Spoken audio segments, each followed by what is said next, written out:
വർഷം 1908. റഷ്യയിലെ സൈബീരിയയിലെ ഒരു സാധാരണ പ്രഭാതം. പെട്ടെന്ന് ആകാശത്ത് സൂര്യനേക്കാൾ തിളക്കമുള്ള ഒരു തീഗോളം പ്രത്യക്ഷപ്പെട്ടു. അടുത്ത നിമിഷം ഭൂമി മുഴുവൻ കുലുങ്ങി. ഒരു മഹാവിസ്ഫോടനം. അതിൻ്റെ ശക്തിയിൽ ഏകദേശം 8 കോടി മരങ്ങൾ ഒരേ നിമിഷത്തിൽ നിലംപതിച്ചു. എന്നാൽ ആ പൊട്ടിത്തെറിയുടെ കേന്ദ്രത്തിൽ ഒരു ഗർത്തം പോലും കണ്ടെത്താനായില്ല. ഉൽക്കയുടെ അവശിഷ്ടങ്ങൾ പോലും കിട്ടിയില്ല. അപ്പോൾ ശരിക്കും എന്തായിരിക്കും അവിടെ സംഭവിച്ചത്? 1908 ജൂൺ 30. റഷ്യയിലെ ടങ്കോസ്ക നദിക്ക് സമീപമുള്ള വിശാലമായ വനപ്രദേശം. രാവിലെ ഏകദേശം 7 മണിയോടെ പ്രദേശവാസികൾ ആകാശത്ത് അസാധാരണമായൊരു പ്രകാശം കണ്ടു. അത് അതിവേഗം സഞ്ചരിക്കുകയായിരുന്നു. പിന്നീട് ഒരു കാതടപ്പിക്കുന്ന ശബ്ദം. തുടർന്ന് ചരിത്രത്തിലെ ഏറ്റവും വലിയ പൊട്ടിത്തെറികളിലൊന്ന്. ആ പൊട്ടിത്തെറിയുടെ ശക്തി അതിശയിപ്പിക്കുന്നതായിരുന്നു. ഷോക്ക് വേവ് 100 കിലോമീറ്റർ അകലെയുള്ള വീടുകളുടെ ജനലുകൾ പോലും തകർത്തു. ആകാശം മുഴുവൻ പ്രകാശിച്ചു. അനേകം ആളുകൾ നിലത്തേക്ക് തെറിച്ചു വീണു. ചിലർക്ക് പൊള്ളലേറ്റതായി റിപ്പോർട്ടുകളുണ്ടായിരുന്നു. പക്ഷേ ഇതെല്ലാം നടന്നത് ഒരു നിമിഷം മാത്രം. കുറച്ച് ദിവസങ്ങൾക്ക് ശേഷം ആ പ്രദേശം പരിശോധിച്ചവർ കണ്ട കാഴ്ച വിശ്വസിക്കാൻ പ്രയാസമായിരുന്നു. എല്ലാ ദിശകളിലെയും മരങ്ങൾ വീണ് കിടക്കുന്നു. ഏകദേശം 2000 സ്ക്വയർ കിലോമീറ്റർ വനപ്രദേശം നശിച്ചിരുന്നു. മൊത്തം 8 കോടി മരങ്ങൾ.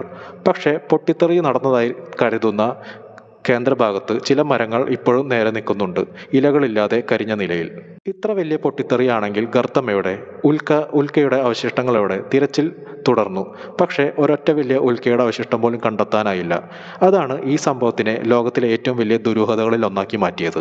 ഈ പ്രദേശം വളരെ ദൂരെ ആയതിനാൽ ശാസ്ത്രജ്ഞർ വർഷങ്ങൾക്ക് ശേഷമാണ് അവിടെ എത്തുന്നത്. അവർ വന്ന് മരങ്ങളുടെ ദിശ പരിശോധിച്ചു, മണ്ണുകൾ പരിശോധിച്ചു, ശിലകൾ പരിശോധിച്ചു. പക്ഷേ വ്യക്തമായ ഉത്തരമൊന്നും ലഭിച്ചില്ല. അപ്പോൾ എന്താണ് അവിടെ സംഭവിച്ചത്? ആദ്യത്തെ തിയറി, ഒരു വലിയ ചിഹ്നഗ്രഹം അല്ലെങ്കിൽ ഉൽക്ക ഭൂമിയിൽ ഇടിക്കുന്നതിന് മുന്നേ വായുമണ്ഡലത്തിൽ തന്നെ പൊട്ടിത്തെറിച്ചു. ഇതിനെ എയർ ബസ്റ്റ് എന്നാണ് വിളിക്കുന്നത്. രണ്ടാമത്തെ തിയറി, ഒരു ധൂമകേതു ആയിരിക്കാം. കാരണം ധൂമകേതുക്കളിൽ വലിയ അളവിൽ ഐസ് ഉണ്ടാകും. വായുമണ്ഡലത്തിൽ അത് പൂർണ്ണമായി തകരാൻ സാധ്യതയുണ്ട്. മൂന്നാമത്തെ തിയറി, ചിലർ ഏലിയൻ ക്രാഫ്റ്റ് വരെ പറഞ്ഞു. പക്ഷേ അതിനും ശാസ്ത്രീയമായ തെളിവുകളൊന്നും ഉണ്ടായിരുന്നില്ല. ഇന്ന് മിക്ക ശാസ്ത്രജ്ഞരും വിശ്വസിക്കുന്നത് ഒരു വലിയ ചിഹ്നഗ്രഹം അല്ലെങ്കിൽ ധൂമകേതു ഭൂമിയിൽ ഇടിക്കുന്നതിന് മുന്നേ വായുമണ്ഡലത്തിൽ ഏകദേശം 5 മുതൽ 10 കിലോമീറ്റർ ഉയരത്തിൽ പൊട്ടിത്തെറിച്ചു എന്നാണ്. അതിനാലാണ് വലിയ ഗർത്തം ഉണ്ടാകാതിരുന്നത് എന്നാണ് വിശ്വസിക്കുന്നത്. എന്നാൽ പൊട്ടിത്തെറിയുടെ ശക്തി ഒരു ചെറിയ ആറ്റം ബോംബിനേക്കാൾ കൂടുതലായിരുന്നു എന്നാണ് റിപ്പോർട്ടുകൾ പറയുന്നത്. 1908 ഈ പൊട്ടിത്തെറി ഒരു വലിയ നഗരത്തിന്റെ മുകളിലാണ് നടന്നിരുന്നുവെങ്കിൽ ലക്ഷക്കണക്കിന് ആളുകൾ മരിച്ചേനെ. ഭാഗ്യവശാൽ അത് ജനവാസമില്ലാത്ത വനപ്രദേശത്തായിരുന്നു. എന്നാൽ ഇന്നും ഒരേ ഒരു ചോദ്യം ബാക്കി. ആ ദിവസം സൈബീരിയയുടെ ആകാശത്ത് ശരിക്കും പൊട്ടിത്തെറിച്ചത് എന്തായിരിക്കും?